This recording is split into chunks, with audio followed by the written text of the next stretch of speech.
Selamat sore.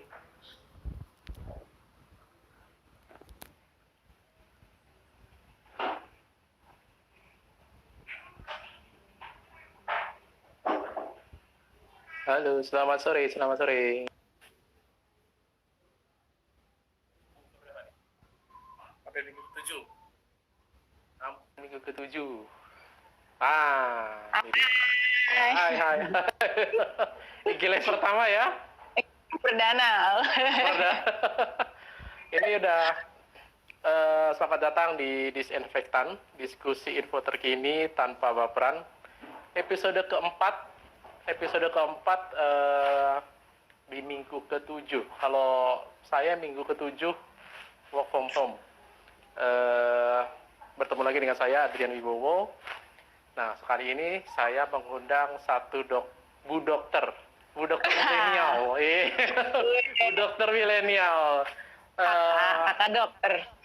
Kakak dokter ya. Jadi kalau disebutnya nih, hati-hati nih, kakak dokter ya. Oh iya. Jadi namanya Dokter Lidwina Alfreda. Dokter Freda ya. Bisa dipanggil apa? Ya, Dokter Freda. Dokter Freda.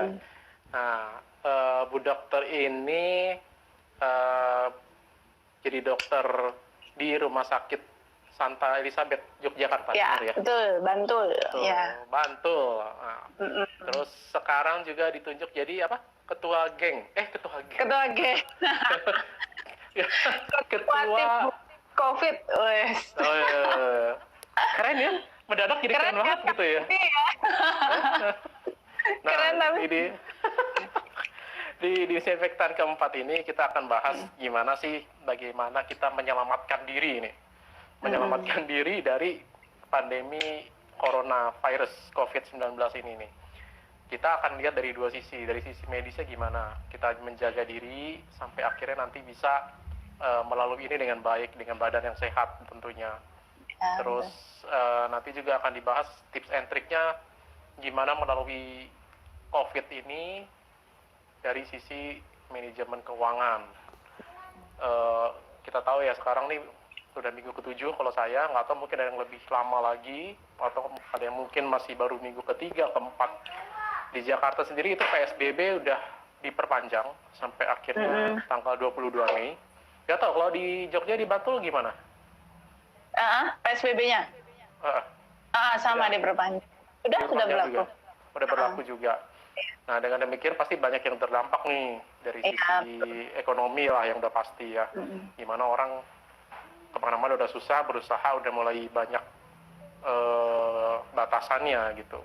Nah, tapi mungkin kalau dari sisi saya sebagai orang awam medis, mungkin harus dilakukan ya. Mengingat kita nggak tahu sebenarnya penyebarannya seperti apa, di lapangan seperti apa. Terus terang sejak awal work from home tidak pernah lagi mengunjungi dokter sih. Mengunjungi dokter. Jadi kalau misalnya ada yang keluarga yang pilek atau yang ya batuk-batuk ringan gitu, ya kasih obat bisa ya. Gitu ya, obat warung, tolak angin, udah beres gitu ya. Memang. Nah, kita pengen tahu nih kalau dari Dok Freda sendiri nih, sebenarnya situasinya seperti apa sih pada umumnya lah. Kalau di Bantul juga seperti apa gitu loh. Kalau di Jakarta kan kayaknya heboh sekali kalau di sana. Iya. Oke, mungkin teman-teman sudah bosan lihat yang dari kota gitu ya, berita-beritanya. Sekarang saya cerita yang versi desanya gitu ya. Versi gimana sih COVID di Bantul gitu ya, ujung selatan deket Australia itu. Terus deket Australia. Iya, kalau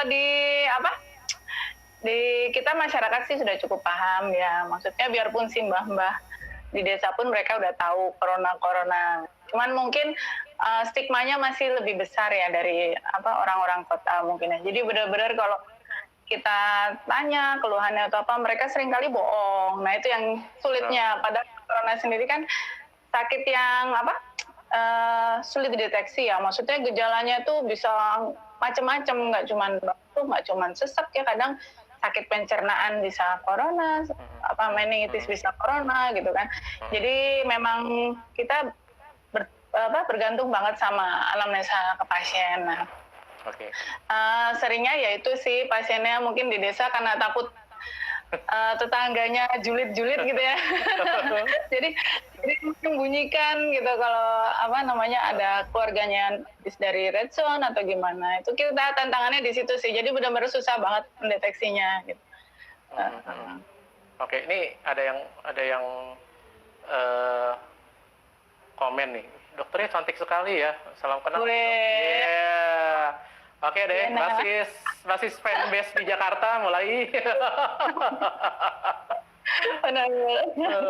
Nah, kalau dari situ misalnya dari walaupun sudah terbuka gitu ya, sebenarnya sebenarnya orang ngerti ya, ini sebenarnya bahasannya udah lama kan ya, dari awal. Iya. Mungkin akhir tahun, dari awal tahun udah mulai ini coronanya apa gitu. Orang sebenarnya juga udah tahu sih, sebenarnya udah tahu virusnya virus garis apa sih, besarnya. garis besarnya gitu loh. Cuman itu balik lagi memang jadi orang bisa bilang ini jadi aib kalau gua kena gitu. Iya, betul. Iya kan? Iya, betul. Terus akhirnya mereka juga dari sisi ekonomi diperparah lagi, akhirnya spekulan ya. Akhirnya APD susah. Saya dengar kebanyakan gitu ya. Dibantu sendiri seperti apa? Tantangannya seperti apa sih tenaga medis? Kalau untuk APD sih, puji Tuhan kita banyak donatur ya. Terima kasih untuk donatur. Ya kita memang awal-awal sangat kekurangan. Terus memang kita berusaha menghubungi, emailin gitu. Kalau ada yang WA, siapa Bu APD, pasti kita langsung email dari rumah sakit. Terus kita menyebarkan kayak perlu donatur. Dan puji Tuhan banyak yang bantu sih gitu kalau untuk APD. Terus tantangannya apa nih? Kalau saya nggak tahu, kalau rumah sakitnya Dr. Freda rujukan berarti ya? Rujukan atau bukan sih? Rumah sakit rujukan. Walaupun swasta kan? Rumah sakit iya, walaupun swasta. Iya, swasta. Kalau tantangannya pertama ya kesiapan ya. Karena kan rumah sakit kita sebenarnya rumah sakit tipe D, yang ruang isolasinya pun awalnya cuma 1 gitu. Tiba-tiba dapat SK dari Sri Sultan untuk menjadi rumah sakit rujukan di Jogja gitu kan, dibantu. Nah, jadi ya kita benar-benar instan bikin ruang isolasi yang seadanya, terus kita beli sendiri alat sterilisasi ruangan. Nah, itu semua pakai biaya rumah sakit sendiri gitu. Mungkin tantangannya ya itu ya, mungkin biaya, terus gimana kita beradu cepat dengan pasien, karena sebelum pasien terlalu banyak kita harus sudah siap ini nih alat sterilan, APD, kita semua obat-obat harus segera kita stop sebelum pasien pada datang, dan semua itu kita usaha sendiri. Paling Dinkes itu kemarin bantu untuk rapid test gitu, dan sebagian besar rumah sakit sih. Rumah sakit ada yang nanya juga nih Dok, ini kalau dokternya milenial dan cantik kayaknya mereka kenapa berjumlah hanya ya? Juga ada nanya ya. Dok, apakah terlibat langsung dalam perawatan pasien positif COVID nih dari iya. Tarik? Always. Kalau kita kebetulan saya di IGD ya, jadi kalau pertama masuk gerbang pintunya pasti di IGD. Jadi yang sebenarnya yang men-screening dan ketemu pasien langsung kan kita, dan seringkali yang ketipu tuh kita gitu ya. Kalau yang kadang mereka masuknya pasien DHF di kita, terus setelah di ronsen loh kok ternyata curiganya COVID. Nah jadi yang kena duluan kita gitu. Karena ya. Pranknya tuh kita, karena setelah kita bilang oh ini COVID, oke, masuk isolasi ya, dokter parunya tuh udah hati-hati, dokter anaknya udah hati-hati. Memang karena kita yang di awal nggak tahu apa-apa ya memang itu kadang deg-degan juga untuk menjaganya.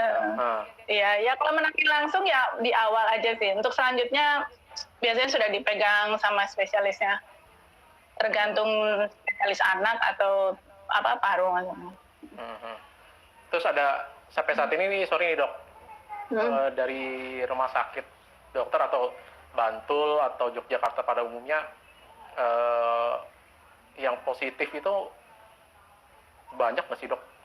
Atau ada yang sampai plus meninggal gitu, masih banyak nggak sih? Kalau masalahnya kita tuh kendalanya di ini ya PCR swab-nya ya.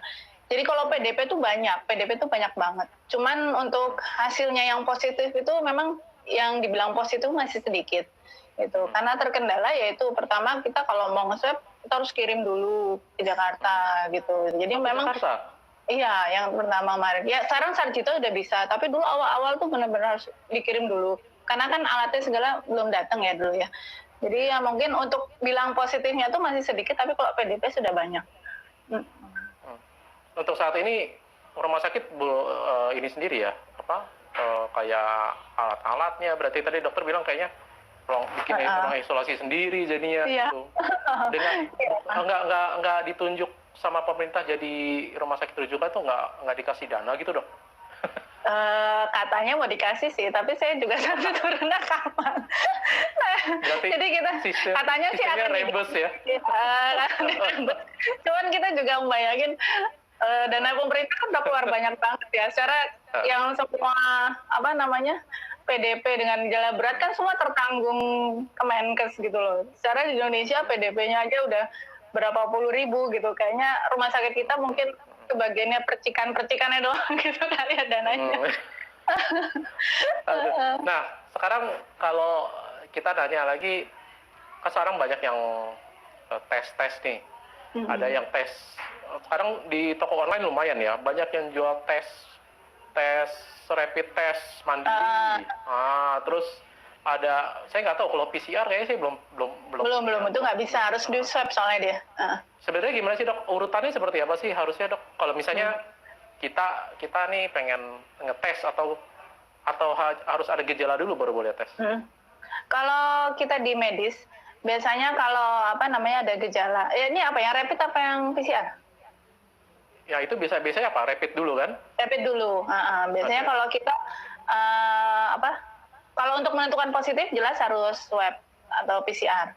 Jadi kalau di kita rapid nggak dilaksanakan. Jadi bahkan PDP pun kita nggak di rapid. Karena karena kita cuma dapat rapidnya tuh dari Dinkes cuma 60 rapid test. Dan itu diajukan justru buat tenaga kesehatan yang merawat pasien itu. Jadi misalnya satu PDP, dia nggak akan kita rapid gitu, tapi kita swab. Karena memang gold standarnya kan swab ya. Nah nanti rapid untuk screening awalnya gimana jadinya? Screening awal itu PDP gimana? Dari lab, dari keluhan sama dari ronsen, CT scan, foto klinisnya. Tapi untuk pastinya kita swab. Lalu kalau untuk rapid test yang di online itu memang saran saya jangan beli sendiri ya, karena yang pertama kita nggak tahu akurasinya akurat atau enggaknya. Ini aja kan merek macam-macam, bahkan rumah sakit kita beli sendiri aja kita harus persetujuan spesialis patologi klinisnya dulu, merek mana yang valid gitu ya. Kadang kita beli ternyata nggak valid, terus hasilnya positif, takut sendiri terus bingung sendiri gitu ya. Ya kalau memang mau ngecek kan sekarang udah banyak ini ya program rumah sakit yang home care, cek rapid. Di Jakarta udah banyak ya, kalau kita beberapa rumah sakit swasta udah bikin program gitu. Jadi benar-benar kita tahu nanti kalau positif tuh mau diapain gitu. Negatif pun belum tentu negatif harus diulang lagi. Jangan sampai negatif, oke, aku aman, aku mau ke pasar, aku ke mall gitu kan. Nanti padahal negatif tuh belum true negatif, bisa aja false negatif. Nah itu bocoran dong kalau misalnya untuk rapid test gitu kan ada yang diselenggarakan rumah sakit. Biasanya berapaan sih dok? Tergantung rumah sakitnya ya. Tadi saya pagi ini baru dapat iklan. Tapi kalau harga Jogja ya. Harga Jogja tuh tadi saya lihat salah satu rumah sakit swasta yang cukup beken gitu. Dia bikin paket tuh 1,5 juta per orang. Karena rapid test kan harus 2 kali diulang. Itu tapi dia udah pakai cek darah gitu, pakai pemeriksaan dokter sama di rapid. Nanti home care petugasnya datang ke rumah gitu. Oh, berarti sekitaran segitulah ya? Ya. Oh, lumayan juga buat rapid. Ya. Berarti kalau PCR berkali-kali lipat dong. Iya, makanya semua di zaman pemerintah sih kita. Nah, ini nih. Kalau di rumah sakit ya dokter nih, pasien COVID semua dijamin pemerintah? Katanya. Katanya. Sementara sih tagihannya masih belum ada yang bayar sampai saat ini. Ya, katanya nanti akan dirembeskan. Cuman ya kita ya hanya cross finger, mudah-mudahan beneran ini ya. itu udah yang rujukan ya? Udah yang rujukan? Iya, iya, Gitu iya. ya. Rumah sakit rujukan masih belum tahu nih. Belum tahu bayarnya gimana, karena memang ya kita paham juga sih, maksudnya pemerintah uangnya bakal keluar banyak banget kan. Cara satu pasien aja perawatannya tuh bisa sampai ya paling minimal aja 20 jutaan gitu loh. Mm-mm.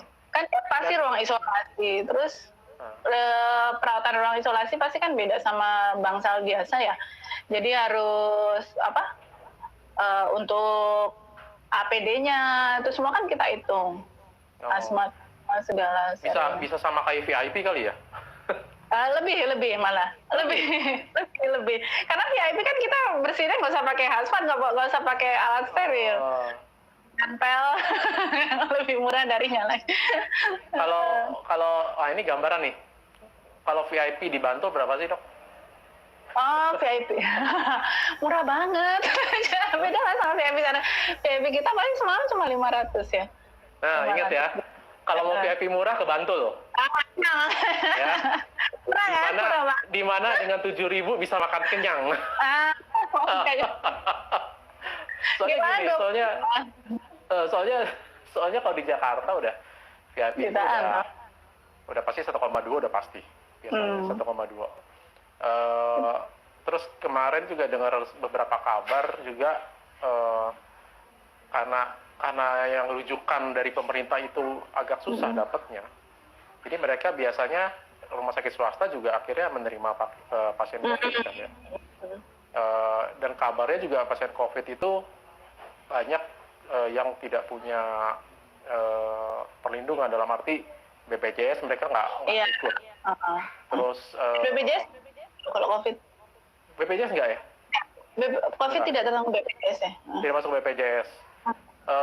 Terus katakanlah dana pun terbatas, insurance tidak punya, jadi mereka kebanyakan mandiri. Dan kemarin ada testimoni dari satu orang keluarga pasien yang dia harus bayar sekitar 500 juta ya kalau nggak salah, karena orang tuanya masuk karena COVID dan tidak bisa dapat jaminan pemerintah gitu loh. Jadi dia harus bayar mandiri.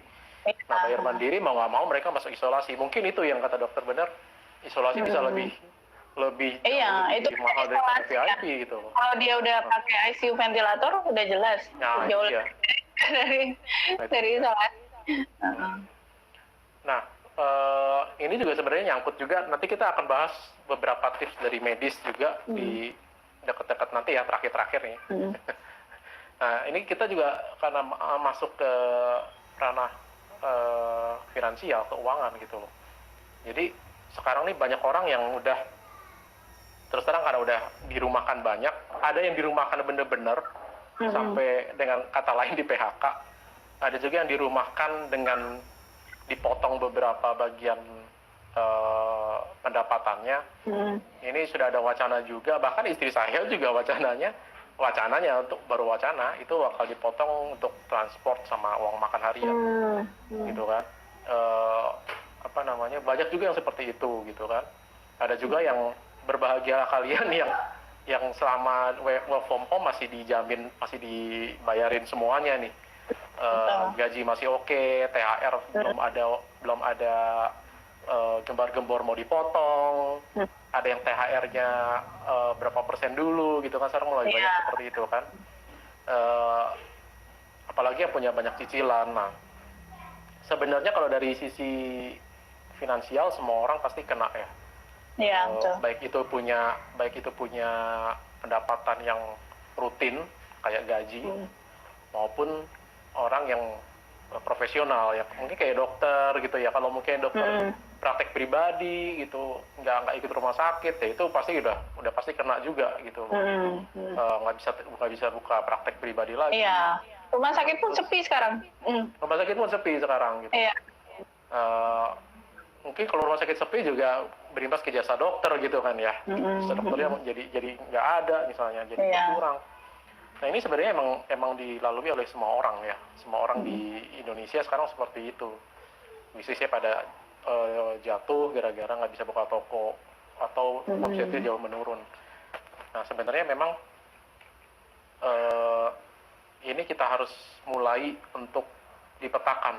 Resiko ini mulai kita harus petakan.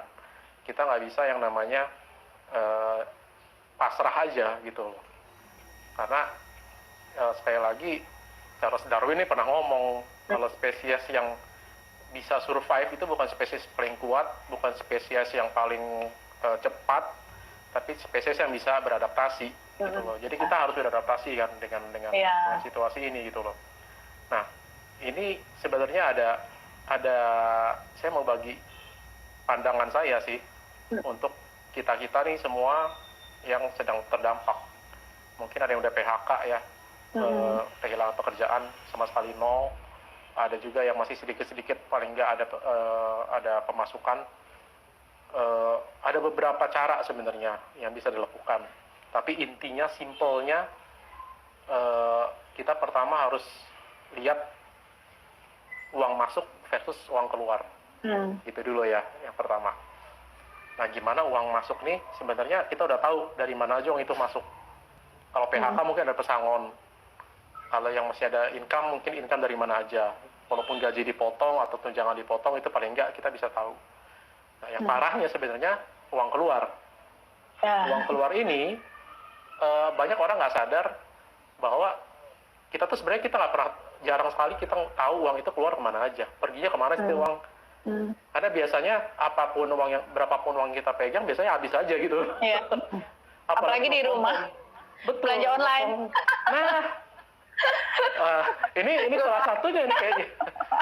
Jadi yang tadinya gini, orang-orang berpikir, saya udah nggak berangkat kantor, nggak makan siang di kantor, saya punya uang keluar lebih sedikit berarti. Transport udah nggak, di rumah terus, gitu kan. Tapi malah akhirnya tergoda dengan, oke, karena udah siang kita GoFood ini. Ya betul. Nah, kita GrabFood ini. Biasanya gitu bawa kan. bekal dari rumah ya. Sekarang betul. Terus kita kalau banyak waktu luang lihat-lihat ini, lihat-lihat itu, jadi kepengen ini, kepengen itu. Banyak yang review produk, yang tadinya nggak pernah ngeliatin online shop, jadi ngeliatin online shop. Iya, gitu kan? saking bosennya di rumah. Betul. Coba, pernah nggak sih itu di daftar? Apa aja yang udah kita pernah beli nih waktu work from home, sesuai nggak sih sebenarnya sama yang pengeluaran kita waktu dulu sebelum work from home gitu loh, gitu kan? Itu bisa jadi jauh lebih besar loh, bisa jadi jauh lebih besar gitu loh.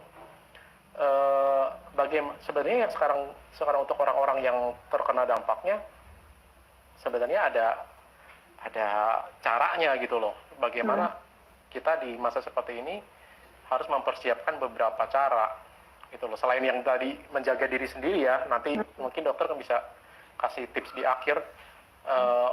Yang pertama itu, kalau orang itu bagaimana menambah income atau paling tidak bertahan dari sisi finansial ya. Soalnya finansial dan medis menurut saya ini harus beriringan nih.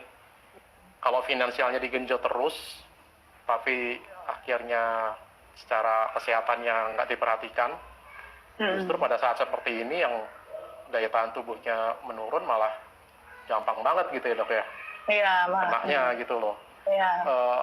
Biasanya anak-anak muda tuh kan milenial nih kayak kita. ABG kayak kita. Iya, berpikir kita kan selalu nggak ada ya contohnya saya pilek sedikit, kasih obat sekali minum obat juga udah beres. Gitu. Maksudnya dari daya tahan tubuhnya, vitamin C cukup, ya udah, kita nggak pernah tahu, kita terus jeber aja gitu kan. Nah ini sebenarnya berpulang lagi, kalau saya sebagai financial advisor, sebenarnya kembali ke 532. Kita di financial advisor itu punya aturan, punya pedoman 532, di mana 55 itu aja 50%. 50% dari penghasilan itu harusnya masuk ke biaya hidup. Untuk makan, minum, anak sekolah. Terus 30% itu biasanya itu angka cicilan maksimal. 30% dari penghasilan itu adalah angka cicilan maksimal. Tapi cicilannya sebisa mungkin cicilan yang bukan cicilan untuk hura-hura ya. Maksudnya saya mau nyicil pergi ke Raja Ampat. Nah, tapi cicilan yang benar-benar kayak mobil itu kan, rumah. Nah, terus 20% ini itu biasanya untuk saving, untuk disimpan atau diinvestasikan, ditabung atau investasikan. Nah, dari 20% yang terakhir saving ini bisa jadi 10% itu bisa jadi dana darurat, di mana kita harus mempersiapkan nih. Untuk yang sekarang belum mempersiapkan, belum terlambat. Selagi yang masih punya income, walaupun sedikit, harus segera dimulai nih. Karena kita nggak tahu pandeminya sampai kapan kan, Dok ya? Iya, sampai sekarang nggak tahu ya. Sampai sekarang nggak tahu ya, sampai kapan sih kira-kira gitu loh. Ya, ada yang bilang September, ada yang bilang Mei, tapi masih lama menurut saya. Karena kita yang perlu ya itu di social immunity ya. Justru kalau semua udah kena, baru itu berakhir gitu. Oh, jadi ya benar juga ya, semua kena dulu baru selesai gitu loh. Kalau punya antibody, virusnya udah nggak bisa nemplok kemana-mana, oke itu baru selesai. Nah itu dia. Jadi paling nggak 10%-nya itu harus punya untuk dana darurat ya. Untuk jangka paling nggak 3-6 bulan ke depan misalnya. Iya, betul. Dan jangan lupa sisihkan juga yang 10% satunya lagi itu ke insurance paling tidak, asuransi. Asuransi ini kenapa? Untuk melindungi semua keuangan kita sebenarnya. Insurance itu dikatakan memang kita ini mau investment bisa apa enggak? Sebenarnya masih bisa. Dari yang 10% yang tadi itu 10% itu bisa buat investment, tapi memang kita harus memilih investasi atau menyimpan dana di tempat yang tergantung dari profil risiko kita, apakah kita berani ambil risiko apa enggak. Kalau orang yang ambil risiko sekarang ini kalau orang main saham ini sebenarnya untuk beli saham ini bagus banget karena saham lagi turun kan. Kita percaya bahwa suatu saat ini akan berakhir pandeminya dan sahamnya akan kembali normal. Kembali normal berarti kan lebih untung gitu kan. Tapi kalau untuk orang yang saya enggak lah, ini buat dana jaga-jaga, buat nanti jangka pendek aja, yang bisa memilih deposito jangka pendek misalnya gitu. Nah itu 50-30-20%. Nah ini untuk saran saya untuk yang orang-orang yang terkena juga COVID, bagaimana sih menyikapinya dari sisi finansial nih. Nah ini tip juga, mungkin karena udah mau dekat-dekat selesai, ini tip finansial juga untuk saya juga yang di luaran sana. Yang pertama tuh sebenarnya yang tadi sudah disebut, kita mulai catat lagi nih, kita punya dana, punya income dari mana. Dari income dari mana aja yang masih bisa masuk ke kantong kita dari mana aja. Jangan lupa kita juga harus catat aset-aset yang liquid, aset-aset yang cair, yang cepat dijual kalau dibutuhkan. Jadi untuk saat pandemi seperti ini ada sebutan cash is king. Jadi uang tunai itu jadi raja sekarang. Gitu loh. Dimana orang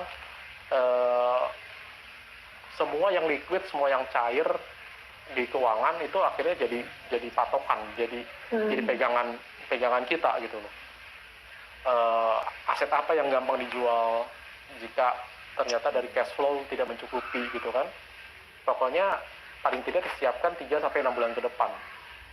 Ya mudah-mudahan bisa cepat berakhir pandeminya. Nah, tapi saya harap walaupun pandeminya berakhir cepat, misalkan Juni sudah berakhir katanya nih, sudah ada yang bilang Juni berakhir.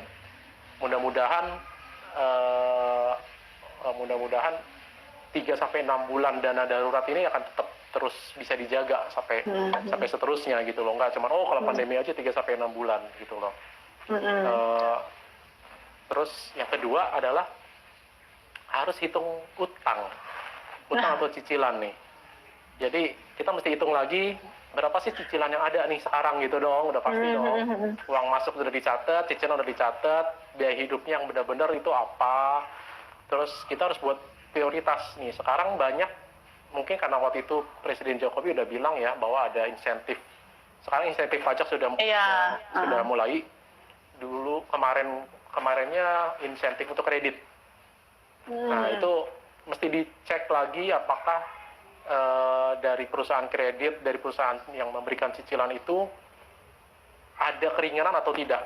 Itu harus diusahakan. Harus diusahakan untuk orang yang sudah mau mulai untuk menyimpan dana tadi ya, mempersiapkan. Ini harus dipikirkan juga. Kalau misalnya bisa mendapatkan itu lebih bagus, tapi jangan sampai terburu-buru juga begitu dapat. Ini pengalaman juga ada yang bilang, oh saya dapat, saya di PHK, saya dapat berapa kali gaji untuk sebagai pesangonnya. Nah mereka langsung cepat-cepat habisin utang. Cuman akhirnya satu sisi karena tidak pada perhitungannya, tidak dihitung dengan baik, mereka malah menimbulkan utang baru, utang yang lama selesai, uang pegangannya nggak ada, malah akhirnya ngutang yang baru lagi gitu, karena nggak bisa menutupi kehidupan, biaya hidupnya gitu kan. Kalau bisa gitu, jadi dibuat prioritas, mana yang harus tepat waktu, mana yang tidak bisa ditunggu lagi, ditunda, apa yang bisa diringankan, itu harus dicatat lagi. Lalu yang ketiga adalah mulai nih kita mengatakan ikat pinggang, mengurangi pengeluaran yang nggak perlu, yang biasanya kalau di kantor Starbucks gitu kan. Nah, sekarang nih inget nih sekarang ini di rumah. Yang masih GoFood ya. bukannya masalah GoFood nggak boleh ya, maksudnya mulai dikurangi. Sesekali Sesekali is okay gitu ya. Karena kebanyakan yang pengeluaran seperti itu yang tadi saya bilang, jangan-jangan malah melebihi pengeluaran harian waktu sebelum ada COVID gitu loh. Nah, lalu selanjutnya mulai lagi review kalau yang sudah punya insurance atau investasi, itu mulai direview. Yang punya asuransi harus review dengan agennya. Apakah sudah cocok dengan perlindungan yang sekarang? Katakanlah misalkan untuk perlindungan COVID, apakah asuransi sudah menanggung itu apa enggak? Soalnya tadi yang dokter bilang, kalau pasien umum ya hancur-hancuran, bisa hancur-hancuran gitu ya. ICU mungkin kalau dibantu berapa? Belasan juta, 15 juta dok. Semalam? Semalam 2 juta aja. 2 juta aja. Kalau COVID biasanya berapa malam dok? Ya, kalau ventilator ya lama, bisa sebulan. Nah itu dia. Terus itulah, jadi mesti dicek juga dari sisi insurance-nya, perlindungannya, apakah memenuhi kebutuhan yang sekarang atau enggak. Lalu kalau misalkan terasa berat, misalkan ada yang udah punya insurance tadinya bisa bayar kontribusi yang besar, ternyata sekarang misalnya bisnisnya mengalami penurunan, itu bisa di review ulang sama agennya, gimana caranya masih punya perlindungan tapi tidak terlalu memberatkan cash flow gitu ya.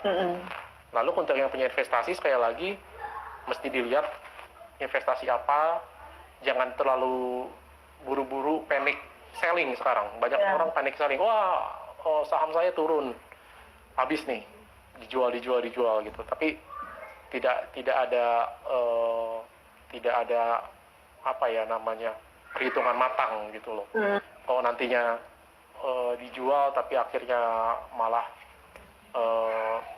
mau beli lagi, ya nantinya malah keblejok juga, kita istilahnya keblejok juga gitu loh.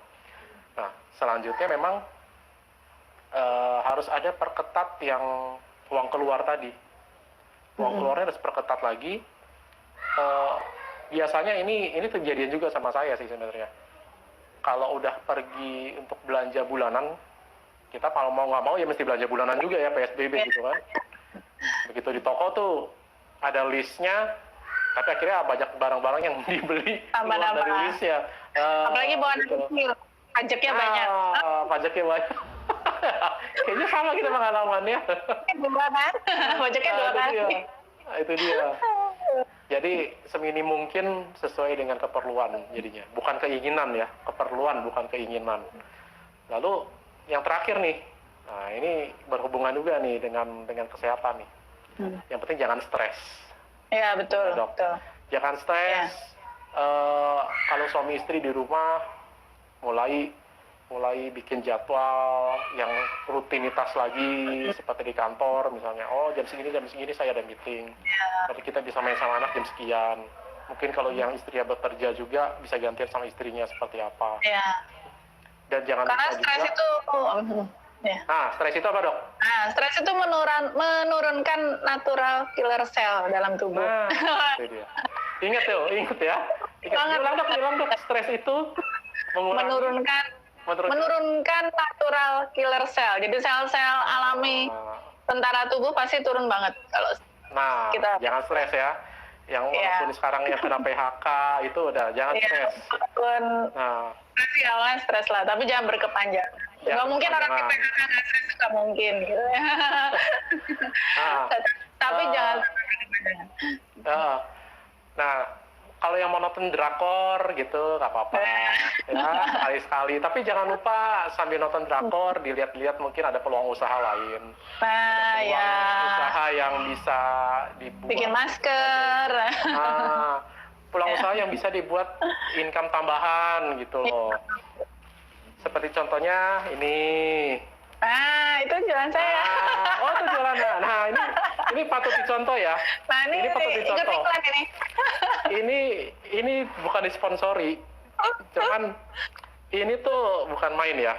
Coba tolong mencontoh ya. Udah dokter. Karena pasien sepi ya. Pasien sepi, APD juga waktu itu jarang ya nggak? Betul APD waktu itu jarang. Akhirnya dia buat seperti ini loh. Kece kan? Kan?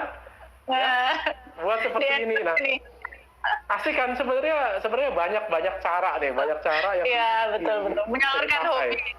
Menyalurkan hobi sekaligus income tambahan. Itu pada sisi finansial seperti itu, jangan stres.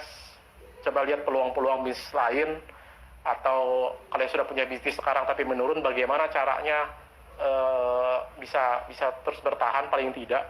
Karena tidak semua bisnis menurun. Bisnis online itu online malah booming. Malah booming kan. Nah, gimana caranya gitu loh? Gimana caranya produk atau jasanya bisa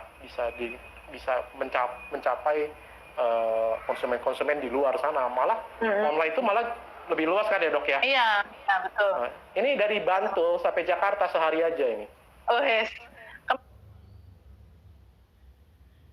Kemarin yang pesen dari Gorontalo, Minahasa bisa nyampe loh.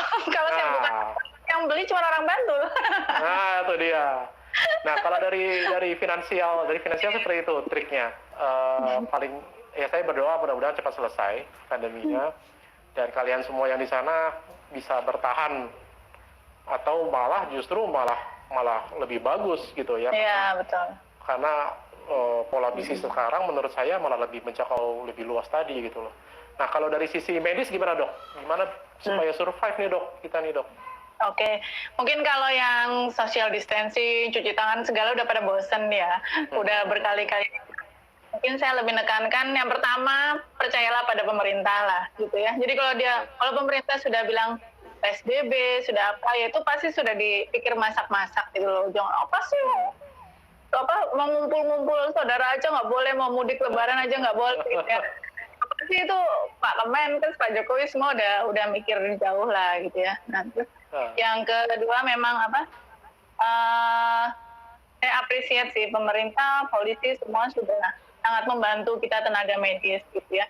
Jadi kalau pasien yang kadang nggak mau dirawat atau apa, semua sudah ikut bantu gitu ya. Donatur juga masih banyak gitu ya, sudah banyak banget. Saya di grup ada yang perlu ini nggak, ada yang perlu ini, ada yang mau nyumbang gitu ya.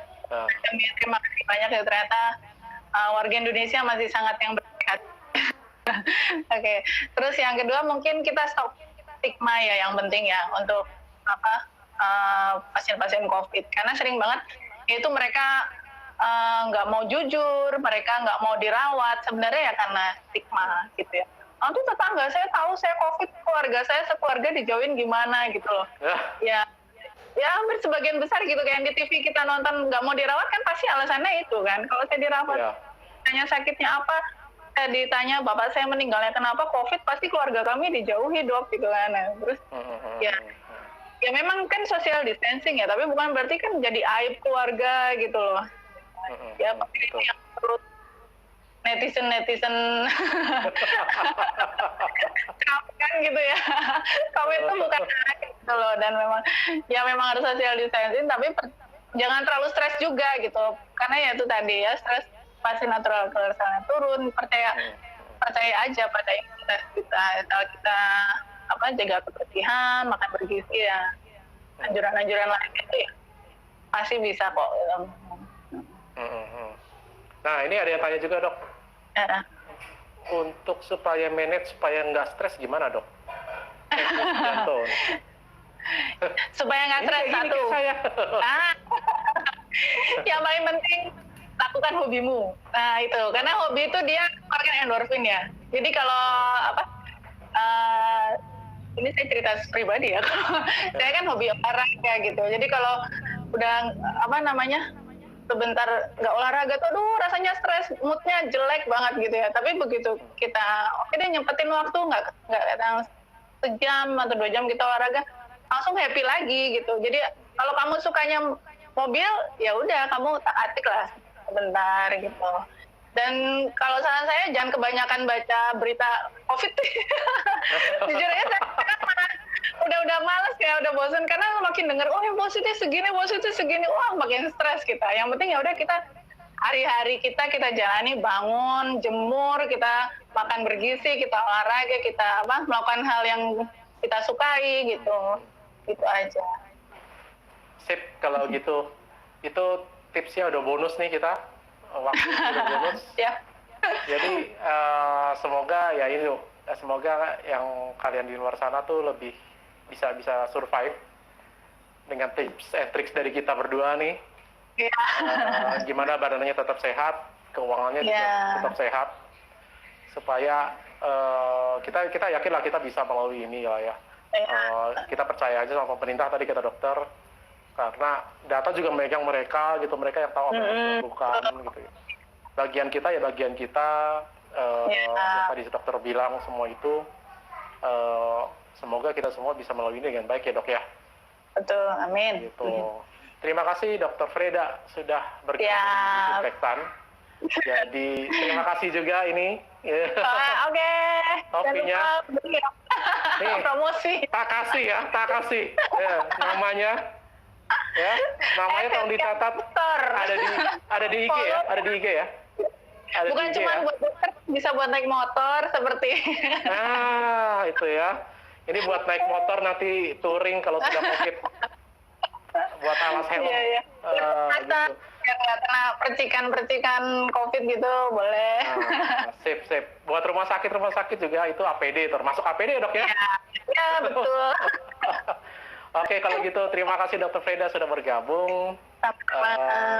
Saya doakan yang terbaik buat kita semua, buat dokter juga, salam buat keluarga.